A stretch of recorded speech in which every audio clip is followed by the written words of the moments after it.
A little early, but we'll go. Okay. Well, welcome everybody. We appreciate you walking down to the four corners of the earth to come to our session. My name is Scott Klein. A little quick introduction. So we're here to talk about Windows Azure SQL Database. So quick introduction. My name is Scott Klein. That's me. Yes. So I'm a Windows Azure technical evangelist for Microsoft. There's my blog, my email address, and my Twitter if you want to tweet all the great things we say today. And this is my good friend, Thomas LaRock. Want to introduce yourself? Yeah, Thomas LaRock. You can email me at sicklerockstar@thomaslarock.com. I sometimes tweet, I sometimes blog at thomaslarock.com. And you're modest. This man wrote the book called Pro SQL Database for Windows Azure. He wrote the book on what we're about to talk about today. You can't learn from anybody better than Scott Klein in this room right now. Matter of fact, A-Press has a booth here at TechEd. You can get his book there. And we actually, Wednesday, so we're going to keep patting ourselves on the back. Wednesday at noon, we are doing a book signing down at the A-Press booth for that book. And we will give some away today. We'll ask some questions. We don't have them here. We'll have to go down and get them from A-Press. A smart person would have brought some with them for this session. That didn't happen. All right, okay. Yes. All right, so let me back up. So we are talking about, I'm assuming, DBAs here. Yeah, how many DBAs? Most of you. Developers for the rest of you? Or architects? Managers? Managers? A couple of managers. We have pictures for them. We have pictures, yes, we do. Everybody wear many hats. This guy, wear many hats? You're one of everything? Okay. All right. So what we wanted to do is I got with Tom and Grant Fritchie. I don't know if you got Grant Fritchie. And we basically said, look, a lot of us, the cloud is coming, whether you like it or not. The cloud is coming. So what does that mean for application developers? Get it. They understand the benefits of the Azure platform, right?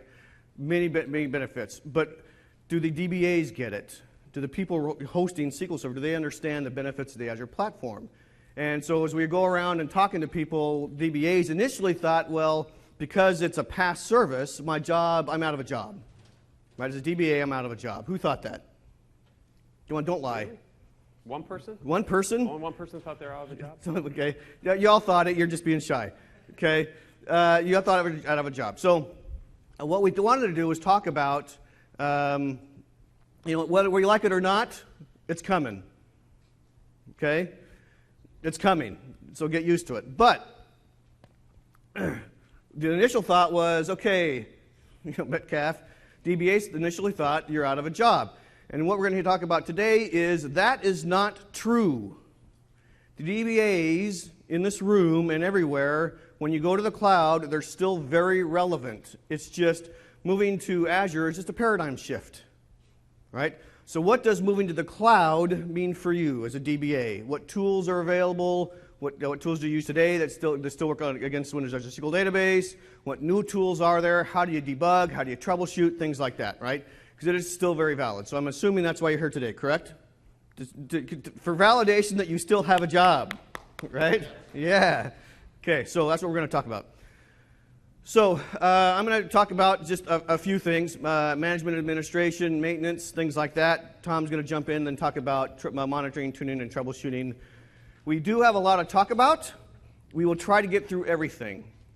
Okay, if we don't get through everything, Tom and I are going to be available after, and we're happy to discuss with you later, things like that, right? The Expo, you're working in the booth? Yeah, I'm working in the booth. Find us at the Microsoft booth tonight. Ask the experts. Ask the experts. Is that tonight? That's tomorrow night, right? Tomorrow night. Right, so tomorrow night? Two chances. Two chances. Tomorrow night to see it. Right, and then you have our contact information, right? All right. Now, before we jump into the agenda, how many people are familiar with Windows Azure SQL Database? Okay. Deep level or just I've been playing with it, I kind of understand it? I read your book. That validates me as an expert. It qualifies me as an expert. Who's got a deep technical knowledge of Azure, do you think? Is one of you? All right, most of you are just, I've been playing with it. Is that true? True statement? Okay. I've just kind of been playing with it? Okay. Okay. So what we want to do is I want to talk architecture, because as we start going through this, it helps to know what is Windows Azure SQL Database and how different or how similar is it to on-premise SQL Server. Okay, so we're going to talk architecture real quick. right? And Tom can jump in any time. Okay? So let's talk about the client layer, right? The good thing is that Windows Azure SQL Database is SQL Server. It's not a NoSQL solution. It is SQL Server. It is SQL Server 2012, which means all the protocols, all the languages, everything you use today still works against Windows Azure SQL Database. Okay? In fact, if you have a fairly simple database, or maybe even a somewhat complex database, and were to take that database, migrate it to Windows Azure SQL Database, and just keep your application on-prem, and all you have to do is just change the connection string, your app still works. Because it is SQL Server, right? So ADO.NET, ODBC, PHP, all the programming languages and things like that you use today still works, right? So nothing there. And it still talks TDS, port 1433, right? It is SQL Server, right? The difference here is this new layer. It's the services layer, okay? So the services layer does provisioning, billing and metering, and connection routing, right? Provisioning. This means when I create a database, so we understand that when we know on-premise, right? When I provision a server or create a server, SQL Server on-prem, I can name it things like Batman, Superman, Ratbert, Dilbert, things like that. You've all done it, right? So in provisioning, when I provision a Windows Azure SQL Database server, do I get a physical server? No, I don't, right? I get a TDS endpoint, right? But it still smells and acts like SQL Server, and we'll show you that in the demo, right? So provisioning, what it does is when I go and I SQL Server Management Studio or the portal, and I say provision a database or a server, it goes out and says, all right, here's in the data center, go find the least busy server to provision my new database. Pop quiz. When I create a database in Windows Azure SQL Database, how many databases do I really get? 1? 3. I do, right, correct. 4. 3 copies in the original. 2 copies in the original. Okay. I get one, so I get the primary and 2 replica, and they're always in sync. And my 3 application always talks to the primary, right? So for the price of that one database, I get the high availability and disaster recovery automatically, right? Automatically. You can't do that for free on-prem, but you get it for the cost of that one database in SQL Azure, right? So the services layer says when I create a database, there it is. Find the least busy server in my data center, provision that database. Done. And it does that for the 2 replicas as well, right? So this is what we do is provisioning. Billing and metering says how many databases do I have, how long they've been running, what's their size, so obviously we can bill you accordingly, right? That's easy. And then connection routing, right?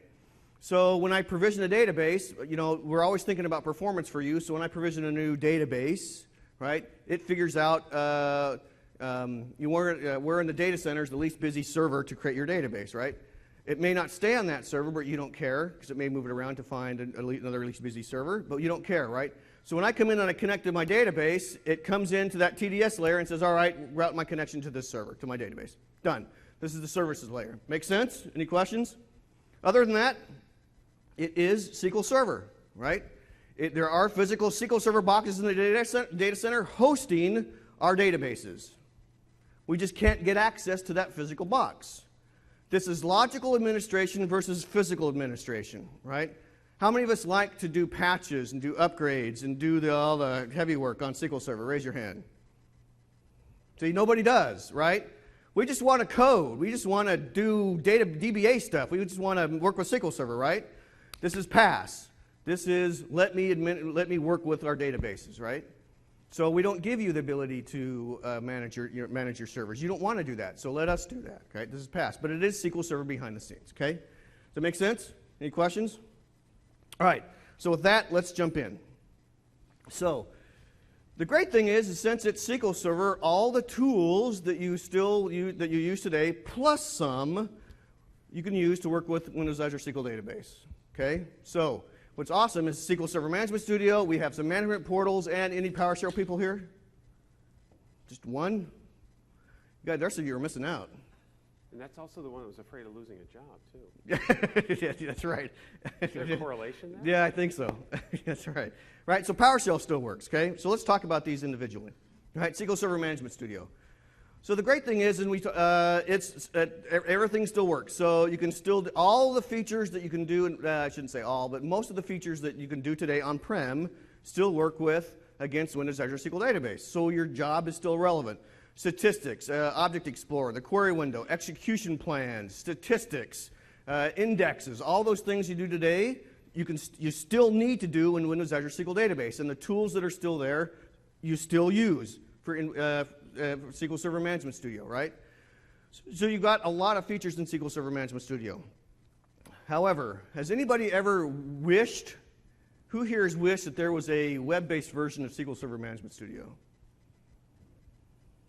Really? That's it? The rest of you are lying. Really? Because, Why would they want a web-based? Why would they want a web-based version? Right? So there is ability. We do have what's called, so there's two portals. We have two portals. The Windows Azure Management Portal. This is the portal that we have that manages all of Windows Azure. So websites, mobile services, virtual networks, SQL database, right? There's server provisioning, database provisioning, monitoring, configuration, security, some levels of security, things like that, right? We'll show you that. But then we have what's called the SQL Database Management Portal. This is the web, it's a kind of a light version, a web-based version of SQL Server Management Studio. It does a lot of things you can do in SQL Server Management Studio via the web.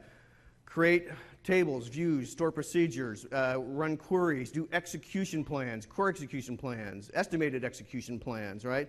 If you're dealing with scalability, it does federations. We won't talk about that, but it does a lot of things that SQL Server Management Studio does. It does not do security things, right? You can't create users and logins and things like that, right? That's still done through SQL Server Management Studio. But it does do quite a bit, right? It does. Right? And it's very nice, all right? It's getting better. And it does get, yep. I'll say that. He works for Microsoft. I'll tell you the real thing. It's getting better. So I'm the glasses half full. He's the... No, I mean, I've been using Azure for years now. Yep. So the tools that you have today are just light years ahead of where we were just last year. But Right. it gets better all the time. Yep. And then we have PowerShell, right? PowerShell is awesome. This allows you to do a lot of things that you can do programmatically that you can do in SQL Server Management Studio and in the SQL Database Management Studio, and even in the Windows Azure Management Portal, right? Or the SQL Database Management Portal.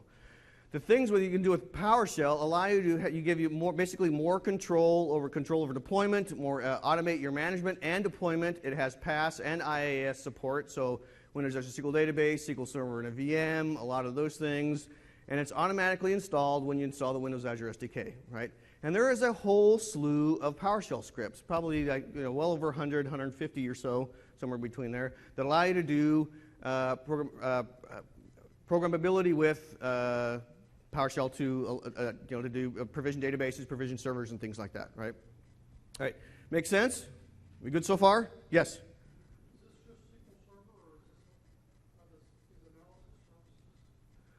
So the question is this just SQL Server doesn't do analysis of services? So right now, and that's a good question. So let me say this. If you guys have questions, because we put this together based on what we think DBAs think, right? If you have questions, let's make this very interactive. Raise your hand, stop me, say, what about this, right? So please keep this interactive. So to answer your question, does this just do SQL Server and not analysis services and a lot of the BI stuff you're asking, right? So right now, Windows Azure SQL Database, our PaaS offering just does SQL Server. There's no analysis services or BI in Windows Azure SQL Database. If you need BI in the cloud, right, the answer is, does anybody know? I do. What's that? Well, we've been saying that for what? Yeah, it's coming. It's coming. Be patient. Be patient, right? But what's the answer? If you need BI in the cloud right now, what do you need? Say that louder. A virtual machine, Windows SQL Server and a Windows Azure virtual machine. And I'll show you how easy that is to spin up, right?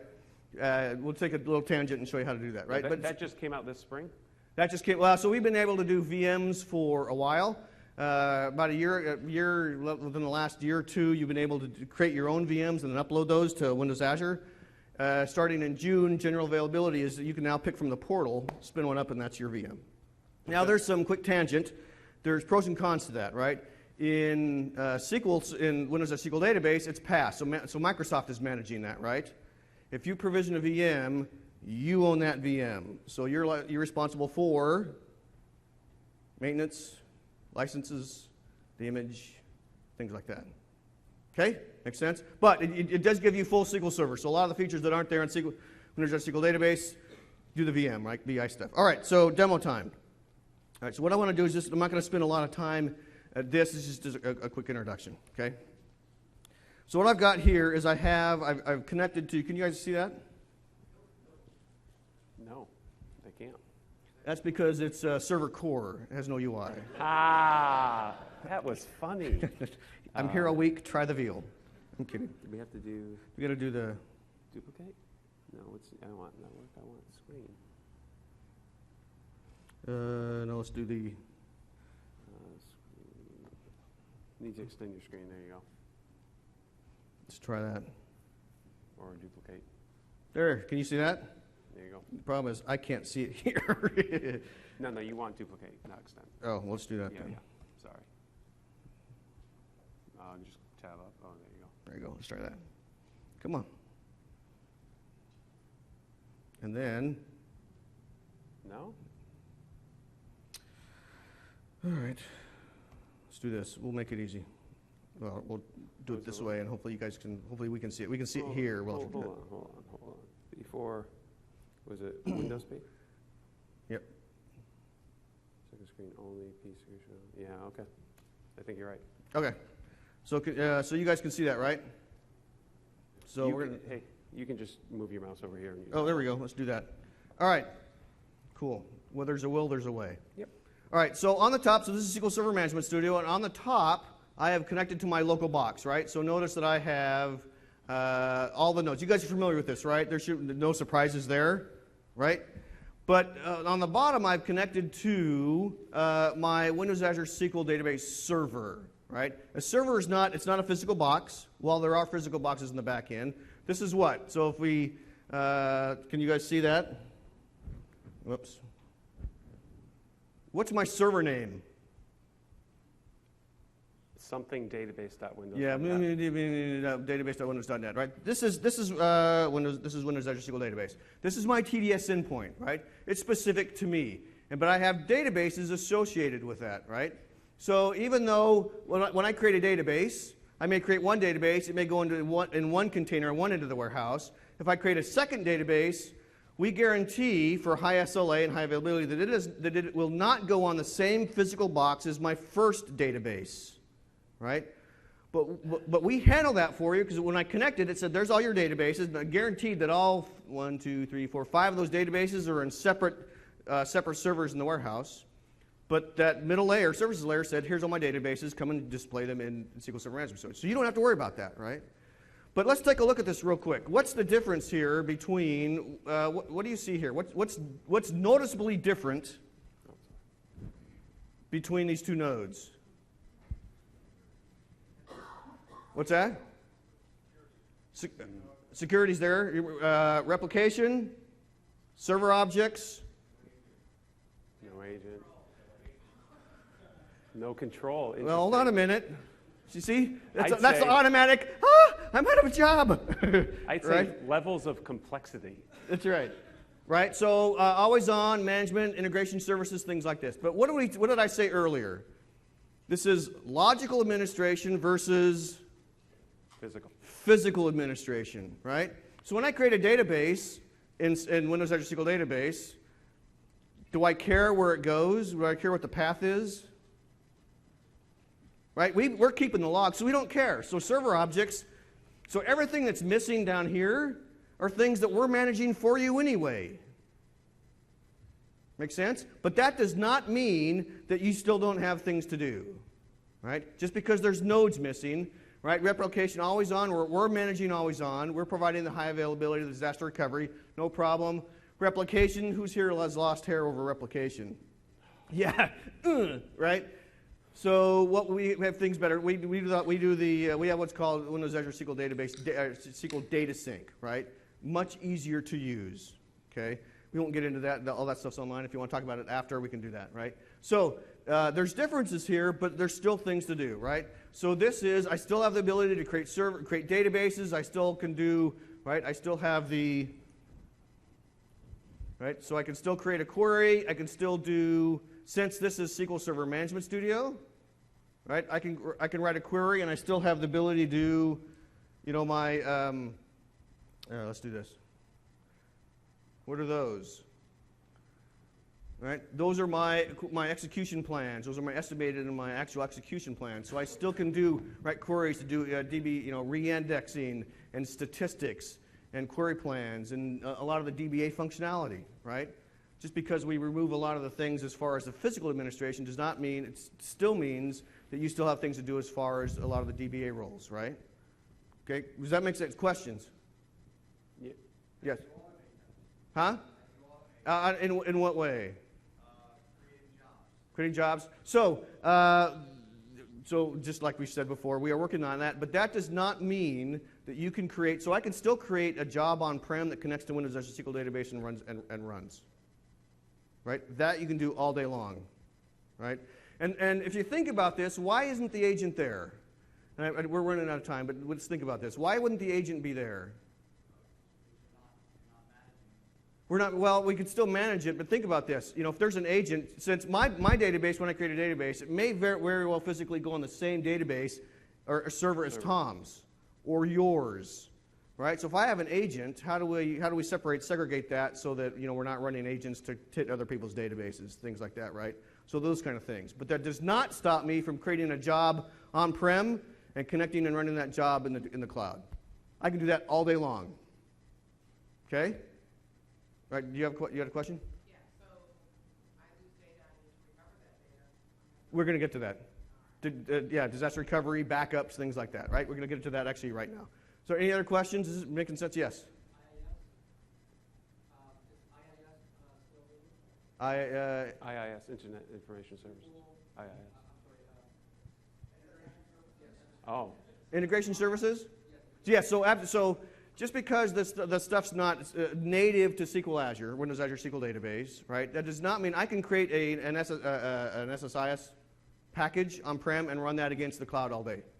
Right? I can still do analysis services. Just those services, you can still run those locally and still work against the cloud. Right? The only downside to that is now I may have data going back and forth, right?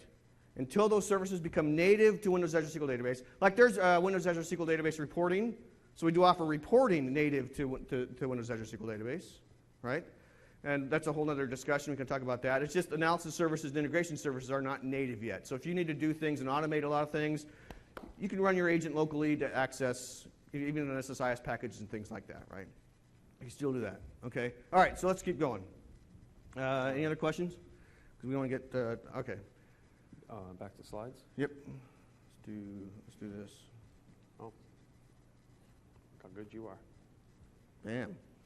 All right, so let's talk about, we will get to backups, and what I want to talk about security and basically getting there really quick because we still have... We're good. We're good. Yeah. All right, so from a security perspective, how many people are thinking, oh, okay, I don't want to take my data and move that to the cloud? Because I know you had a discussion with that earlier. You were down there at the thing. I'm like, what about my data, right? Who worries about that? Yeah, most of you should raise your hands, right? Basically, you're saying, take my data, let us host it, right? So what does that mean, okay? And then from a migration, okay, even if we get over the hump of security issue, how do I get my data to the cloud? So let's talk about that. Okay. I love this one. Of course, you want to know where your data is stored, ma'am. Let me see. Right now, it's passing over Peru at the moment. Okay. We want to know where our data is. We want to know that it's secure. We don't want to know that it's floating out there in the cloud sphere somewhere. We want to know it's protected. We want to know it's secure. We want to know a lot of things, right? That our data is secure. On-premise, how do we secure our data? What do we do to secure our data on-premise? Backups, right? What else? What's that?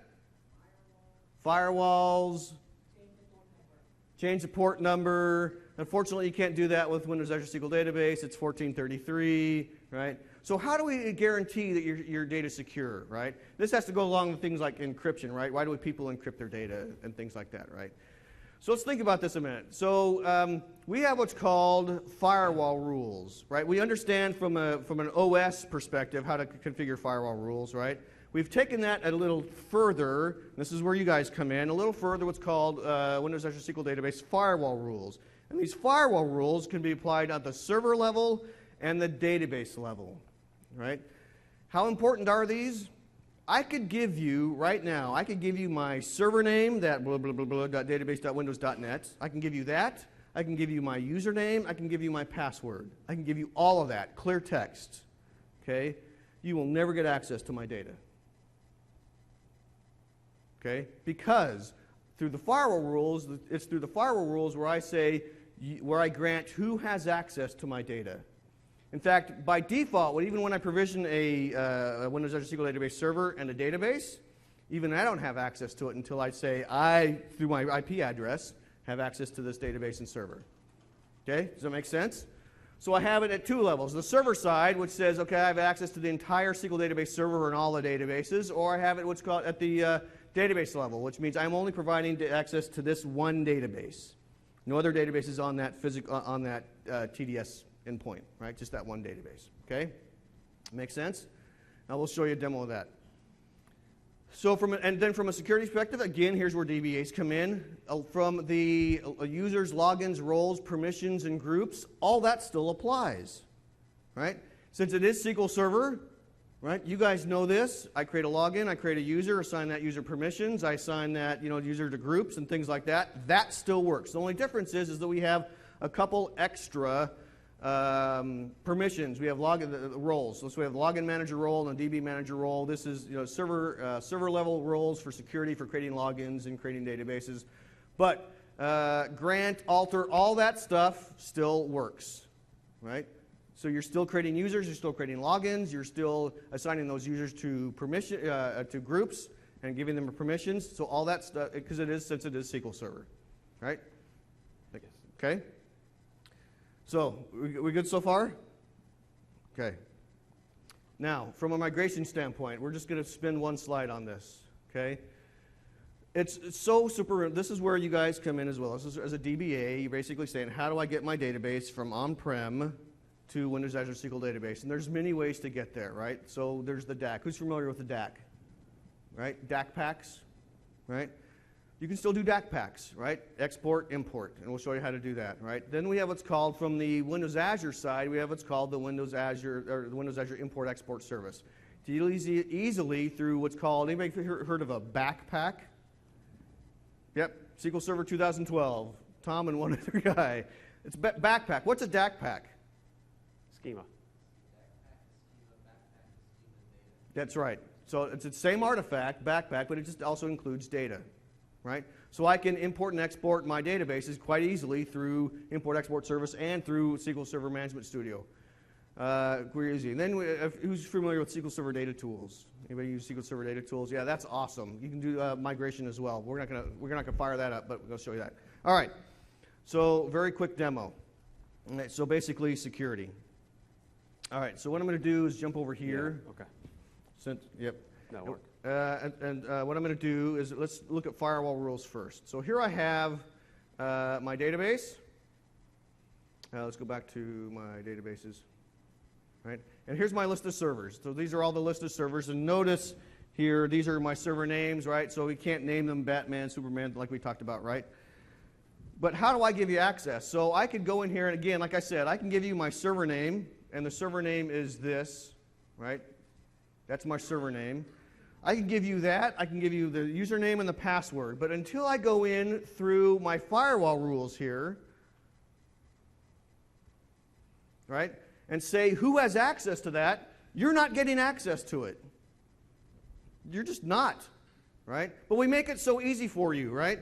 So and they're IP address based, and so instead of going out, we make it so super simple. Instead of going out, I have to do IP config or whack who or whatever, right?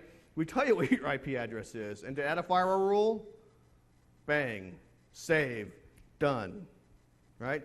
Now I have access. To this entire server and all the databases on that server. Now I could also do a range, because I could do something like, .1 to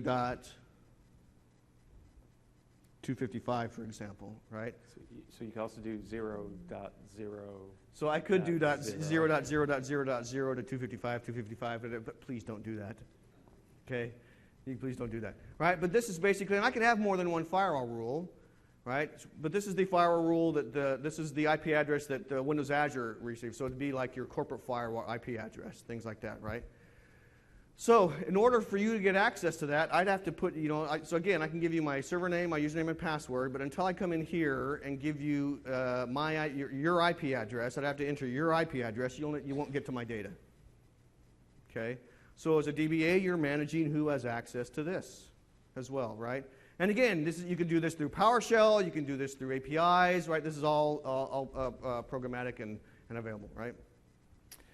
All right, and then we talked about, what I also wanted to show you was the SQL Database Management Portal, and Tom was awesome enough to bring this up. All right, I didn't show you it in the first one, but this is basically get to that if we go to a database over here. Yeah, let's click OK. All right, oops. Yeah, you're in the wrong server. Second one down. Yep, let's go to some databases here. And what we did is we basically picked a database.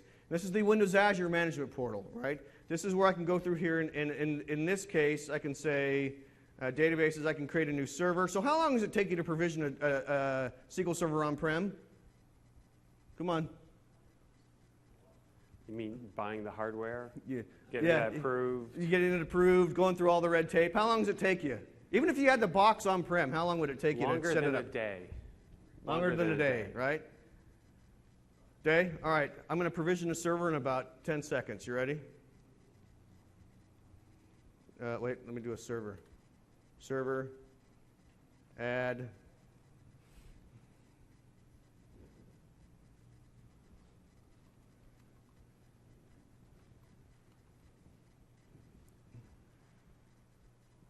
Done. About 10 seconds, that'll come back and say my server's provisioned.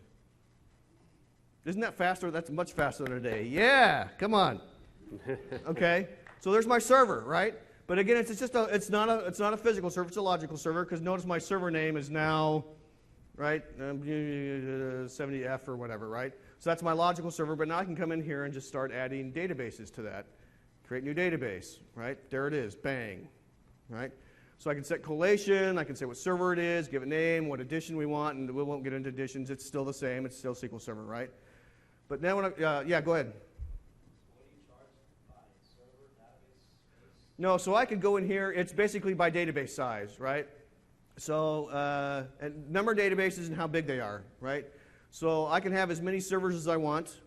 I think up to, well, however many your subscription supports, right? Like 6, 10 or something like that. But I could have, like say 10 servers, no databases, I don't get charged. But as soon as I start adding databases to that, that's when I start getting charged. And it's basically by size, how much data. Like if I provision, it's like $5 for a 1 gig database per month. So the way I usually think of billing is I think of it as a storage. So anything storage related, I think I have to pay for, right? But it's also outbound.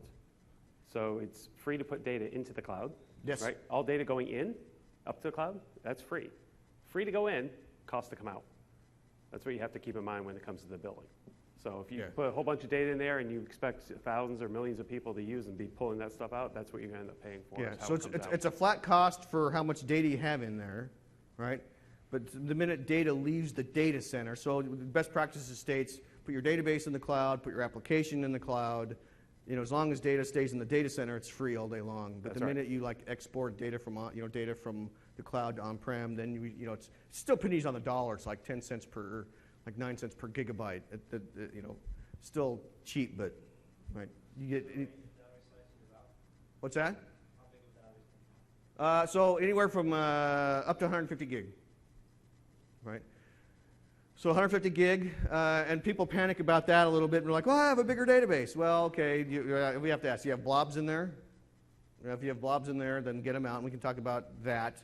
Then if you're still bigger than 150 gig, then we talk about, let's start partitioning using multiple 150 gig databases, partition your data out to get better performance anyway. Right? That's a whole other discussion. Right? But right now, the biggest database is 150 gig. Okay? Yes?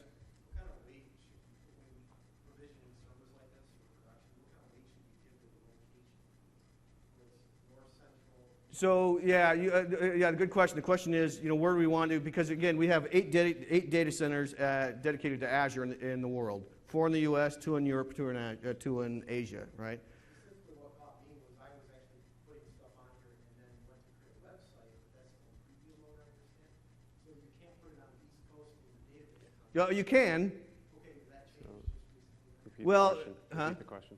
What's that? Oh, so the question is, well, okay, yeah. So the question is, where do you want to? Really, it boils down to where should you create your database and your server and your application, right? Really, you want to create them closest to where your users are, basically for latency and performance and things like that, right? That makes sense, right?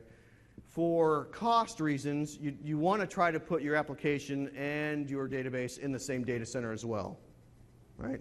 So let's say we're in New Orleans. Probably the closest data center is in South Central U.S. I think it's San Antonio, Texas, right? If you make a mistake with that, because it sounds really important, if you make a mistake with that up front, how easy is it to change it? Yeah, so the question is if we accidentally say oops, right? So it's pretty easy to change. There's especially your server, excuse me, you can actually, there's an option there to say, oh, I want this, move your server and your databases to another data center, right? And if you have any issues, you can call support and say, you know what, I want this now in this data center, and I'll move it, right? Things like that. You definitely want to keep things in the same data center just for cost, performance, and things like that, right? All right. And then lastly, really quick, because I'm going to turn the time over to Tom. This is the Windows Azure SQL Database Management Portal. This is the web-based. It's SSMS Lite, we'll call it, right? So basically, here's my administration page, right? So I can do a new query, I can do a design, right? So I can do tables, views, store procedures, all through the web. So I can write queries, I can add data, I can insert data, I can make changes here. So views, store procedures, through an administration page, I can look at query performance, so I can write a query, and it gives me the last few queries for this database, right? So I can easily, just within a snapshot, say what queries have run and what can I do here. If I open if I open a query window, there's my actual and estimated execution of query plans, right? So this is it doesn't do security, but it's fairly good for a web-based SQL Server Management Studio, right?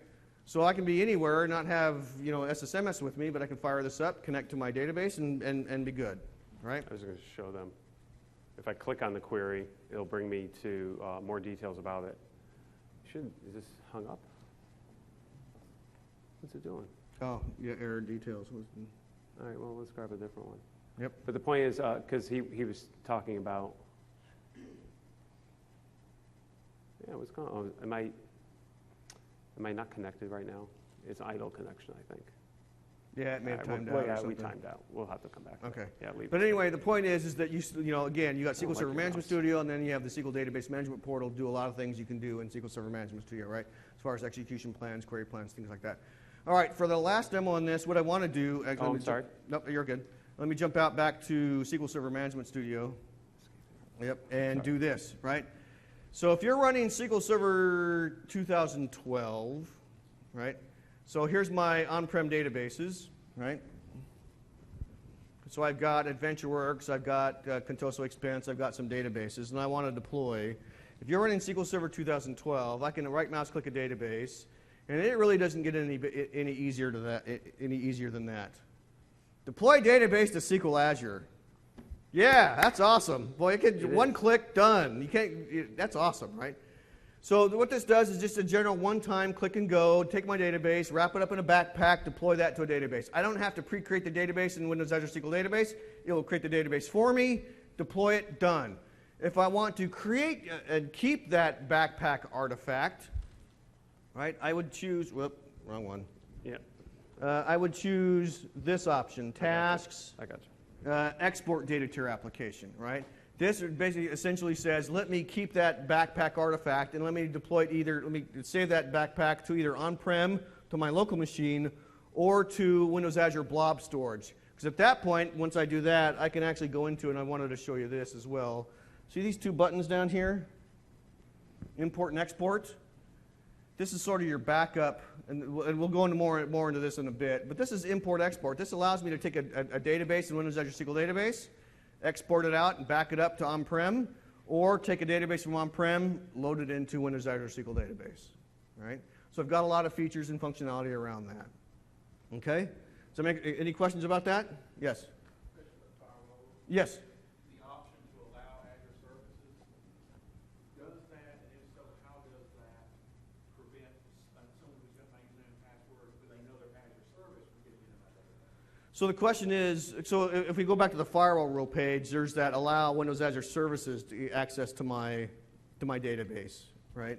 And the question is, so if I enable that, if I give someone else my username and password and server name and things like that, can someone else from another subscription gain access to my database? Honestly, I'm not quite sure.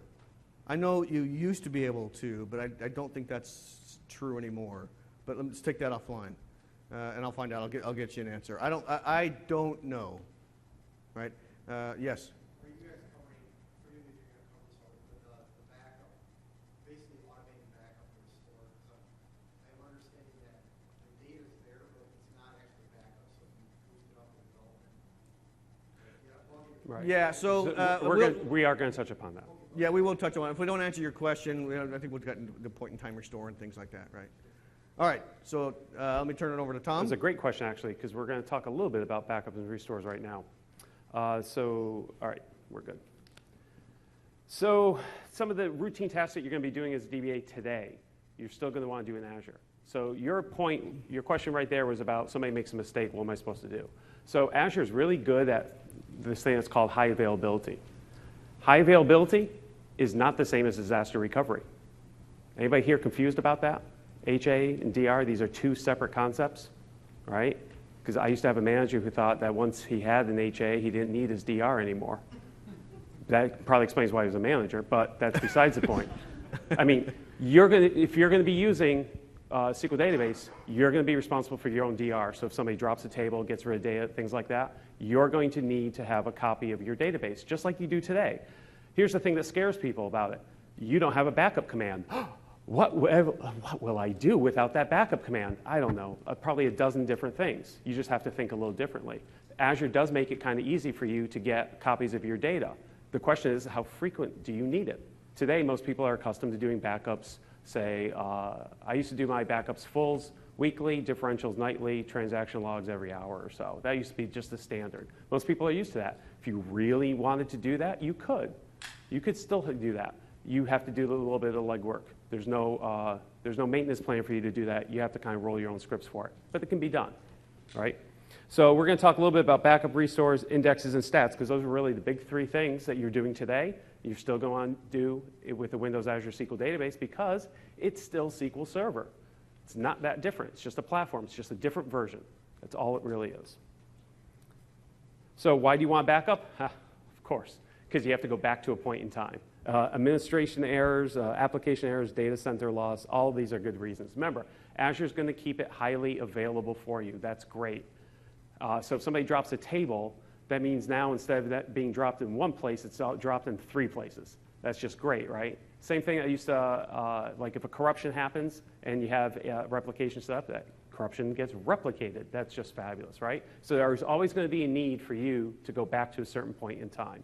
So the import-export service is one way for you to get that done if you wanted to, right? If you said, hey, you know what? We're going to have a big migration coming up. Let me do an export, which is going to create a backpack, and you can save that off to blob storage. That's one way for you to get yourself a copy of your database. However, the big key here is to understand is that import-export service is not going to give you a transactionally consistent view of your data. They do not guarantee it. Just think of import-export as a big old BCP. That's it. Just a bulk copy, in and out, nothing more. So if you need transactional consistency, you've got to do things a little bit differently. Again, there's no backup, but what they do have is they have the ability for you to create a database as a copy of another one. And it's ingeniously, you do it like this. You say create database, new database, as copy of old database, and you're done. Now you have a transactionally consistent view of your data. That is your new backup. So that's something that you might schedule as a job. Go run this command against that cloud, against that instance of SQL database, create a copy of my data. You do that once a week, once a night, however you need in order to recover back. Make sense? It's not conceptually different than what you're doing right now. It's just a new command. Yep. So there's no longer a need for log shipping, replication? No, all that HA is done for you. Done for you. That's right. Doesn't that get kind of expensive, though, if you make, let's say you want the last 7 or 14 days, now you're just paying for 14 database? Okay, so the question is, doesn't that get expensive? Because if I need the last 7 to 14 days, I have 14 databases. So my answer is, how do you store that today without paying for it?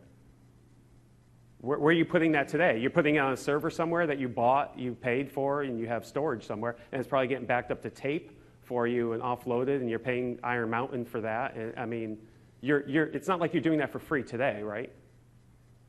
No, I'm just thinking it's a little bit different as far as now you're having live databases running as copies versus just like. Well, So hold on. yeah. So it's not. It doesn't have to be. You can create a copy of the database, and then you can export it to a backpack, And right? then delete the copy. and then delete the copy. Right. And how long do you want to store those? But same thing. How many copies do you want? Backpacks do you want? And now you're paying for that storage. So yes, you're going to have to pay for it one way or the other. But again, it's not like you're doing it really for free anyway today. You just have to architect something different. But yeah, you can script that out and have it run. Say, create the copy, save as a export as a backpack, delete the copy. Yep. Well, that's your transactionally consistent view, right? Oh, no, can you roll forward? So the question is, can I roll forward in the transaction log? And the answer is no. No. Just think of it as a full backup. I'm sorry, can we hold questions to the end? Because I'm not sure I'm actually going to finish. I've got about 30 minutes left, so I want to make sure I get through my slides. Is that okay? All right. Let's do. So indexes, because it's still an instance of SQL Server. Fragmentation is going to still happen. This is going to lead to poor performance, long-running queries. You're going to want to manage the indexes. Same way you're doing it today, although if you're using maintenance plans, I guess you'll have to change. You're going to need to script it out yourself. You're going to need to run these jobs. You're going to have to go through your database, and you're going to have to defrag those indexes yourself, right? You're going to want to do the alter index rebuild, and you're going to want to use online. There's no question about that. The DMO queries to determine if fragmentation exists, they're still there for you, right? So the same methods for you to go in and say, hey, how much fragmentation do I have? Do I need to rebuild, reorg, right? All that exists for you. There's really no change for you there. But you're going to need to build those jobs yourself, automate it yourself. Stats, same thing. The only DBCC command that is available in Windows Azure SQL Database is DBCC show statistics. You don't get to run any other DBCC command, right? So you're going to want to use that to your advantage, right? You're going to want to do your checks for stats as well. Just make sure if they have to be updated. Let's go on. Let's do this. So I know that we had a couple of questions about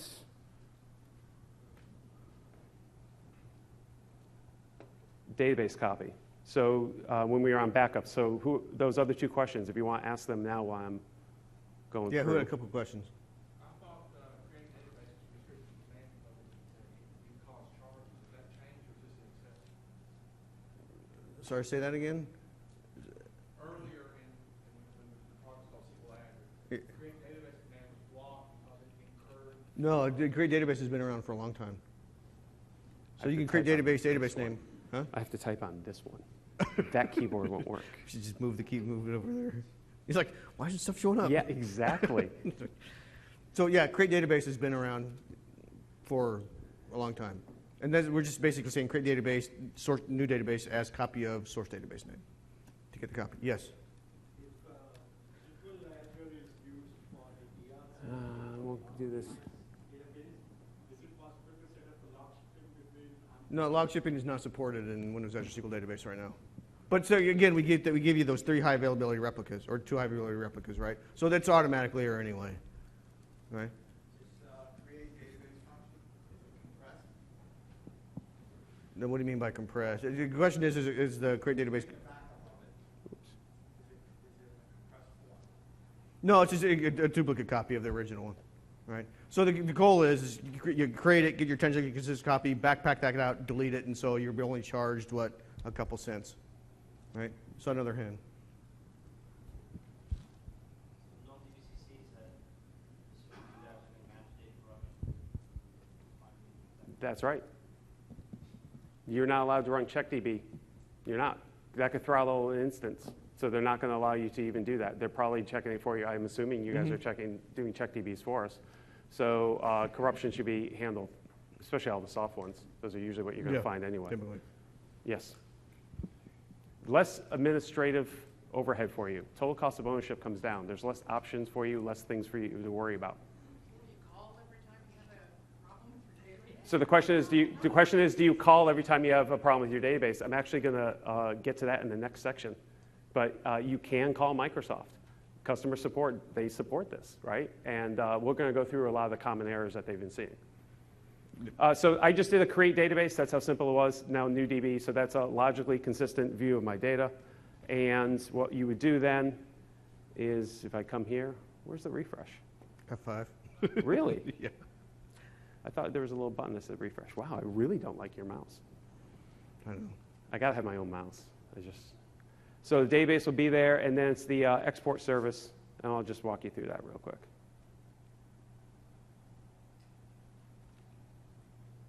So does it list our databases?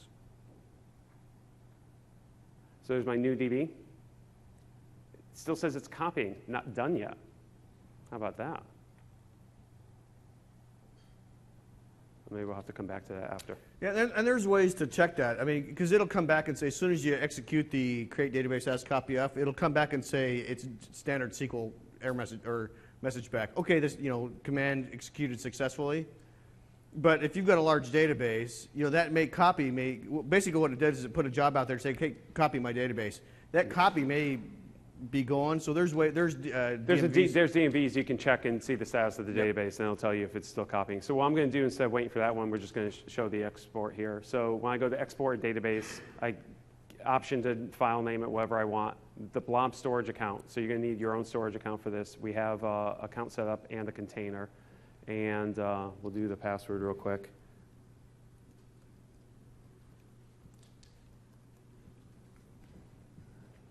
That should work. Now that's going to export it.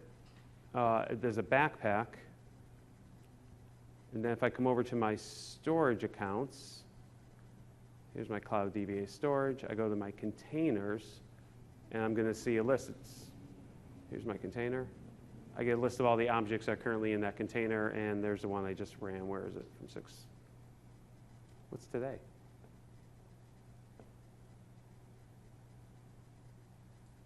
Did I name it something? No, is this one? So because I had the date after it. Okay, all right. So you can go and it's still copying. Wow, that should be done by now. I thought I chose the smaller one. All right, back to my slides. I'm getting confused between which laptop I'm on. Okay. Any other questions about backups or copying of a database? All right, and I'm happy to talk more about the process later, and you can find Scott and I tonight down at the Microsoft booth. So monitoring, tuning, and troubleshooting. So to your question, basically, what do you do? Do you call Microsoft every time you're having a problem? So this section is actually information I got from Bob Ward, who runs CSS, and he's very focused on supporting Azure these days. So a lot of the common errors that they see, so connectivity are the big one. We'll talk about some of the errors that you'll see in Windows Azure SQL Database, and we'll talk a little bit about performance and monitoring. Because being a DBA, you're still going to get blamed for bad query performance, even if Microsoft's hosting it and not you anymore, right? So you're going to want to know, how do you troubleshoot these types of queries? Where do you go? How do you get the job done? Oh, you got another cartoon. The trouble with being on the cloud. Nice. You can't tell people to reboot it? So you can't tell Microsoft to reboot it, I guess. Connectivity. Let's talk about those errors. So connectivity errors fall into 3 buckets. General WASD errors, general errors, and loss of connection. So why does your connection fail? These are the 4 most common reasons why a connection will fail. You will find out that the firewall, you're not allowed to get in. Like Scott showed you, you can't even get in until you configure that first initial one. Nobody's getting in, right? Authentication is another one. Invalid logins. You would be surprised at how many times people don't put in the correct password and can't get in and actually do call Microsoft to say they can't connect to the cloud, and it's just a password failure. And then denial of service, which is not somebody trying to take down your website. It's you putting in that bad password so many times that at some point Azure finally says, you know what, you've tried enough. Just why don't you take a break for a little bit? And then you get back an error message saying, yeah, you're being denied right now because you've had too many failed login attempts. General connectivity errors, you get the old server not found. This actually does happen because things do get moved around, but It actually happens because, do you remember the name of his server? No, right? It had like 7 letters to it. Yeah, and you transpose 2 of them, and you're sitting there banging away on the keyboard. You keep saying server not found. I know I'm paying for this. And yes, they do call Microsoft and say, where's my server? It turns out your server's been there the whole time. You just typed in the wrong name. Semaphore timeouts. Semaphore timeout period. Does that come up? How often does that come up? Rare, but Very rare. All right, but it does happen. It does happen. It's a very distinctive error message, though. And network latency. Again, you're still using, it is still SQL Server, so you can see these 2 things. You have to understand that there is a network between you and your data still, and that a semaphore timeout actually can happen, especially if the server is just a little bit overloaded. You might get back that error message, right? That should resolve itself because Azure should be smart enough to know when things are being overtaxed and be able to move things around for you. The network latency is the one that's the pre-login handshake. That's what that is. I actually had that yesterday when we were trying to get set up for the pre-con. Again, it's a very specific error message. And almost all those connection ones, you will get back a very specific error message that tells you exactly what is happening. It's mind-boggling that you get back such a useful error message from a Microsoft product. It really is. You know, it sounds just like, hey, general error happened. I mean, you get back something very pre-login handshake failed. That's very useful to know. It's very specific, and then Microsoft can help you troubleshoot from there if you need it. Loss of connection. You can have loss of connection. This is another pain point for a lot of people because they just feel frustrated that their connections get dropped. One is an idle connection, which we've already seen today. Sure, it got me frustrated maybe the first time. Today it happened, I know it happened, and I moved on. I just have to reconnect. It was an idle connection. I had connected earlier when we started the presentation, and then we didn't get back to it for I don't know how many minutes. And then at that point, I had been timed out. It was an idle connection. So WASD is simply, it looks and says, that guy's been idle for a while, I'm just going to kill it. And then when you try to go back, you get back this message that says, oh, you've been killed. Failover. So when failovers happen, again, you're highly available. If there's something wrong with the data right here, they're going to move you over to somewhere else. That's a failover. You're going to lose a connection. So that can happen. That's why, that third tile, retry logic is absolutely needed. So back in the day, and geez, I don't want to call everybody in here old, but I'm guessing they're experienced enough to remember the day when they did not expect to always be connected. Experienced. Absolutely. This audience is experienced. So there used to be a time in your code when you would have retry logic because you just did not assume that you would be connected. It just, hey, I may not be connected, and so I'll just retry. Okay. And that was a fairly standard thing. Somewhere along the way, we got really spoiled, and now the standard became, okay, open the connection and then just start working. And I'll just always be connected, right? No, you're not. You may not. So that retry logic, everything old is new again, it's coming back in vogue, and there's a link, I think, if you have it at the end, or I know it's in the pre-con slides, where they spell out exactly what you want to do in your application code to put that retry logic in there, because you may not always be connected to your data source, right? Troubleshooting connectivity. You can kind of see what that says. That's an error message. The current IP address is not including, you've already shown that, existing firewall rules, so you want to update the firewall rules. That's a very common one. So certain things.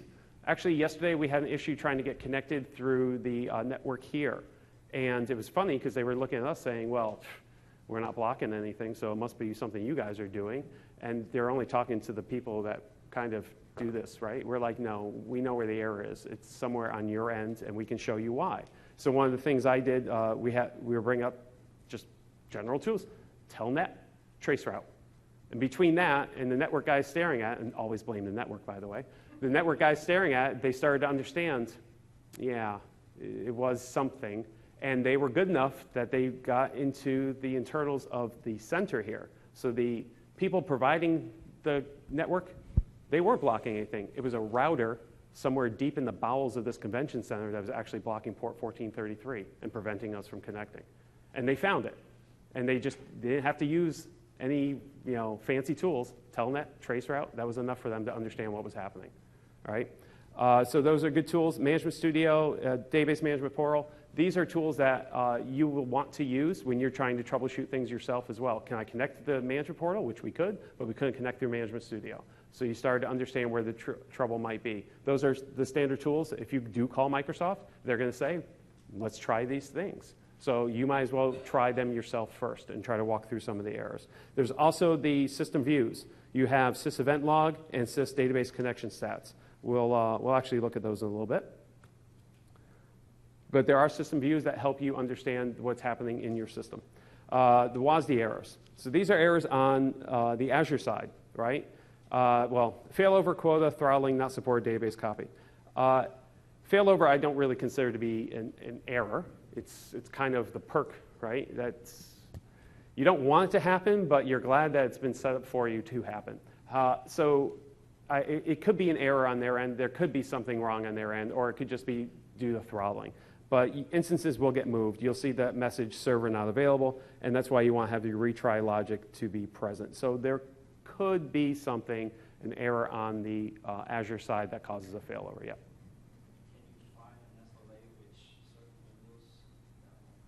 Can you define an SLA in certain windows when a failover won't happen? My answer is no. No. Unless you're a really good customer of theirs, I'm going to say no. If you're a general customer, you're not going to define anything. But I bet if you wanted to have, don't they have private data centers? If you want to have a private data center and pay for something like that, absolutely. I bet you can work with that. Yeah, you can call Microsoft and go, hey, I need guaranteed. But it's going to cost you. General use of Azure, you're not going to get that, no. But you can get it if you pay, I bet. Yeah. Yeah. True statement. Yeah. If you got money, anything can happen. Quota, max worker threads per instance, 180 threads per instance. So that instance that we just created, we can connect 180 connections, right? That is the max worker threads. There's message 10.9.28 and 10.9.29. If you exceed the limit, you get message 10.9.28, and it basically tells you connection's been terminated. This actually, what they see is 9.28 happen when blocking's going on. So common example, somebody rebuilds an index and it affects 179 other people, and they all get blocked, right? Anybody ever see this? One query block many, many others? Well, believe it or not, that happens in Azure as well. And if too many threads are trying to get connected, you might actually get this error message that comes back. And 9.29 is for the Azure instance itself. So if all the people using the instance have too many connections, then you might see some throttling. So it's almost like this thing where 9.28 is kind of like, oh, it's you, and 9.29 is, it's not you, it's actually all of you, all y'all, as Alan would say. It's all y'all, that's the problem. Mm-hmm. So, and max database size is also a quota. I would say 9.28 and 9.29 is, understand that when you do have your retry logic, 9.28 is, you're probably going to be able to get back in faster because you're really more responsible for the 9.28 error. If the 9.29 error is happening, you have to understand, because that's something at an instance level, even though if you have retry logic, it may take you a little bit longer to get back in because there's more people that need to be throttled and kicked out. Throttling, watchdog service. There is a watchdog service that looks to prevent resource problems. There's actually two levels to this. Your session can be killed, and it will be killed with an explanation, if you are consuming too many resources.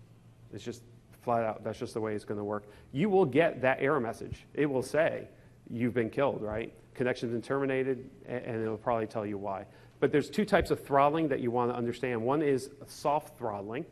That's when your database is being affected, right? Something in your database is doing something, that's a soft throttle, and that's when the service says, I need to do something about you. Then the other one is hard throttling, which is something is affecting the entire instance.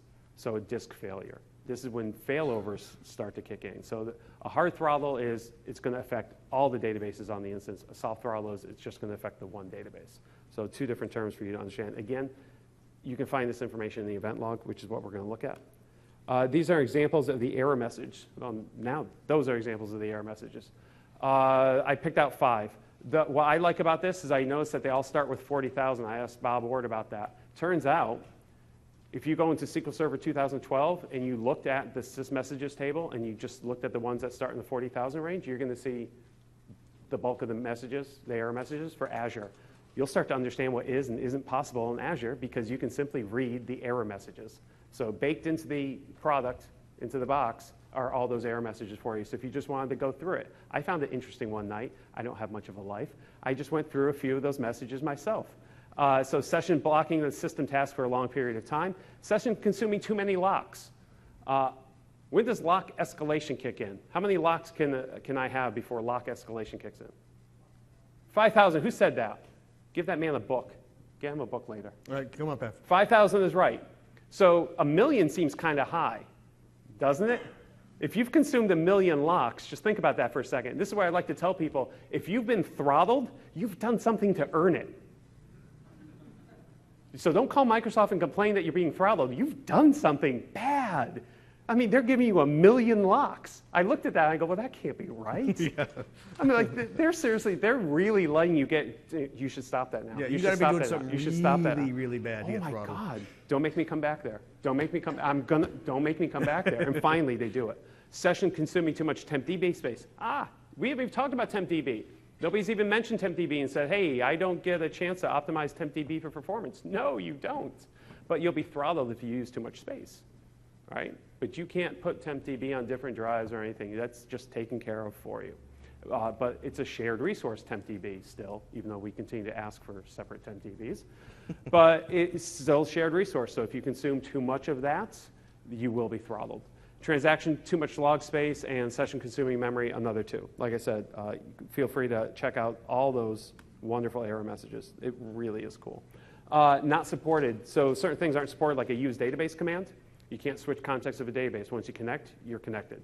Although, in Management Studio, if my initial connection is to master, apparently I can toggle, which is just a use database command, to a different database. I get one-time toggle.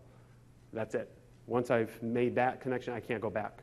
So it's good and bad. Alter database, yeah, you're not altering your database. Well, max size. The only alter database command is max size. It's max size. Yes, sir. What about the database compatibility level? Okay, how often do, I'm not sure I understand. How often do they change the database compatibility level? Oh, no, you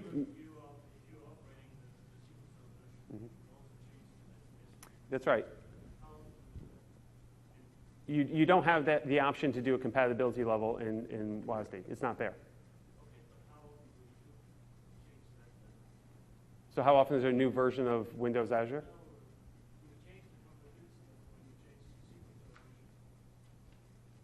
Oh yeah, but Microsoft manages that for you. Right, you don't have the option. Right. Microsoft's doing that for you. So if you want to know how often they're doing it,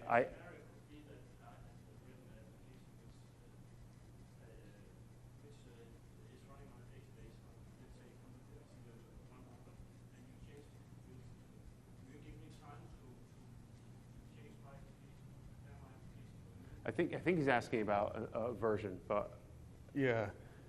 so there's two things. So you've built an application to run against SQL 2008.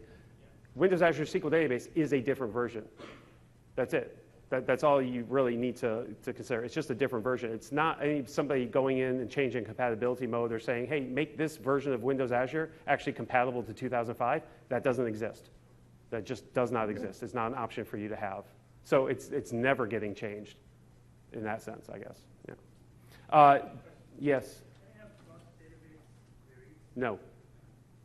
Cross-database queries? No. Distributed queries? Not native to Windows Azure SQL Database. You can through front-end code, but not native to SQL Azure, Windows Azure SQL Database. We mentioned DBCCs, and the DMOs are database scoped. You're not getting insight into anything that's happening at the server level. No server scope DMOs are available for you. Yes, sir. You still audit the databases, find out what users did what? You could if you set that up yourself, yes. So, but you're not, SQL audit is not an option for you. But you would have to go in, so you could do something as horrible as I'm going to suggest this. You could use triggers for that. But yeah, you have to roll your own audit solution. But there's no change data capture. There's no change tracking, right? No, there's not no. But you could. God, he would have to use triggers. I'd be about it. At that point, yeah. So this is not a good PCI I'm not sure I would say that, because you could use third-party tools in order to Yeah, there's get it done. there are third party, and if you talk to me after, I'll give you the name for it. You can't change the port. So No, very free. that's right. You're right. So there's a lot of things that you can't do. Okay. We'll have to talk later. Yeah, with him and everybody else at Microsoft. That's a great conversation to have with them. And I'm going to stand right next to you when we have it. All right, let me get through this last bit. We're going to go a few minutes over. Performance monitoring, these are the basics that everybody goes through, right? Running, blocking, or the plan change. Code is the indexes, network latency, statistics. It's all the standard stuff. These are the basics. These are the performance scenarios that they see inside of Azure. The things that they saw that they said were unexpected, they were seeing a lot of write log waits and SC replication rates. So what they see are people that have code that has a lot of little transactions, especially ORMs where they built things to execute one row at a time. So they see a lot of write log activity. They see a lot of replication. SC replication, commit, acknowledgement, whatever. That's really Windows Azure going out to the other two copies and waiting for acknowledgement to come back. So those are kind of the big weights, and if you can go and look at your wait events as well, you'll see those things. You might be surprised by some of them. Query timeouts, they do see blocking. They recommend that you use tracer tokens, application tracing, in order to figure out what's really happening, because you can't run Profiler, you can't run SQL Trace. There's no extended events, not yet. So you're kind of in the dark. You're going to have to rely a lot on application tracing in order to get some information. But you can do query plan and tuning the query and indexes. We showed you a little bit of that in the management portal. CPU and I/O, no specific restrictions. There is load balancing, and throttling or failover can happen. So these are the performance arrows where Bob was pretty much telling us you fall into one of these three things, right? You might get throttled for CPU and I/O. It's possible. A lot of times they see more blocking issues than anything else, but they do come across plan changes, just odd performance things. The weird things that really were people just freaking out over async network I/O and calling Microsoft and saying, what's wrong with the network? And Microsoft saying, it's a client thing on your end, actually. So you can, oh, wow, deadlocks is misspelled. That's the Belgian version for deadlocks. Blame Dandy. Deadlocks still happen because it is still SQL Server. Deadlocks may still happen, right? They've actually made it easy for you to get deadlock information out without having to use Profiler, without having to go to a system health extended event. It's simple as 3 clicks for you to, and a save and a reopen for you to look at a deadlock graph. All the information is right there for you. It's actually pretty cool. I think I may have time to actually show you. DMVs for performance monitoring. Some of these are new, some are not. DM exec requests is still there, exec query stats, exec query plan. These are actually already in the box. If you're not using these now, you should. They can change your life as a DBA. DMDB wait stats, that is a database-specific view in Azure to show you the wait events for your instance. It's really cool. It's what I wish would be put into the box. I'd like to have that today. There are missing index DMOs. They are only meant as a guide, right? Please do not blindly take the missing index suggestions that SQL Server gives you and decide that that is how you want to do all your performance tuning. And if you do, please take my card so I can help you afterwards. They are meant as a guide, but they are still there for you. They are there for you in Azure as well. Look at some of the example wait types, right? Just to give you an example, that's what it comes back, that's what it looks like. In this case, write log, the replication commit acknowledgement, that's the second one up there. That's the one I think I wanted to point out. So some new names for you, not necessarily anything to panic about, but you'll probably be inquisitive, you want to ask questions, and I'm pretty sure there's a lot of documentation in Azure. Azure has a pretty good documentation out in MSDN. You can probably get a lot of details on some of these weights. I bet Bob has already blogged about some of them. You don't have replication in Azure. Why do you have that kind of? Because Azure has replication. You don't have replication in Azure. You're not doing anything, but Azure is replicating. Or they use mirroring? No, for the copies? Yeah, your No, copies. yeah, we're using the kind of a synchronization for the copies. Yeah. You don't have any control over that. Nope. No. That's just it. You don't have any control. So for this example, if I came across here, I'd look at that and I'd make a judgment, and I might want to call Microsoft and say, my server, for my instance, I actually see a lot of replication acknowledgments, and I think it's high. Is there something wrong? It's a fair question to ask. If you feel that that's a problem, and say, it seems like I'm waiting for just the acknowledgement to come back. Can you help me out and figure out, is it normal? Is there something wrong? They probably want to look into that for you as well. But you don't control it. No, not at all. Question? It's synchronous. The replication in Azure is synchronous. It waits. They make sure the copies are there. It does the first one, and then it'll do the third one, right? So So it's both. Yeah, it's Yeah. both. yeah, so it doesn't. It sort of waits. So it waits for the first one, and as soon as the first one commits, then it comes back, and then it'll do the third one behind the scenes. So I'm over. You know what? I was going to show you some of the DMVs. I think I'm just going to skip that for now. Let's just look at some of the best practices real quick. You want to have your own, this is really a review for today. You want to have your own copies for DR purposes. Cluster indexes are required. If you didn't know that already, every table needs to have a cluster index. You can actually create a table without one, but you won't be able to use it until you've actually put a cluster index on it. Rebuild your indexes online. If you do the alter database and change the max size, that will disconnect people, right? DMVs are database scoped. We know that. Your data time, boy, dandy. Your date time is UTC. Please don't call Microsoft and ask them to change the time zone. That's just not going to happen. You're getting UTC. Learn what that means and how to use it. Troubleshooting checklists, again, all the stuff that we've gone through. Checking the portal. You can actually check the portal to see your particular data center and see if there's an issue there. It's quite possible you're having a problem. You don't know what it is, but if you go to the website, you might see that they have acknowledged it and they say there's a problem with the data center right now, and we're working on it. Dashboard posting for an outage, that's what that is. You can check the SQL management portal, another way to do some basic troubleshooting as well. General connectivity, the internet provider issues like we had, well, that was a firewall thing. I've been at hotels where I can't connect up to Azure because the ISP is blocking 1433. So there are going to be times where you're somewhere and you're like, I can't understand why I'm getting out to Azure. You might find that your ISP is actually getting blocked or being blocked. And your own firewall configurations. Final thoughts, monitor the applications, your database, your connectivity. You think of Azure as just not just a different version. You're going to need to think of it as a different platform. You're going to need to think of new architecture is what it comes down to.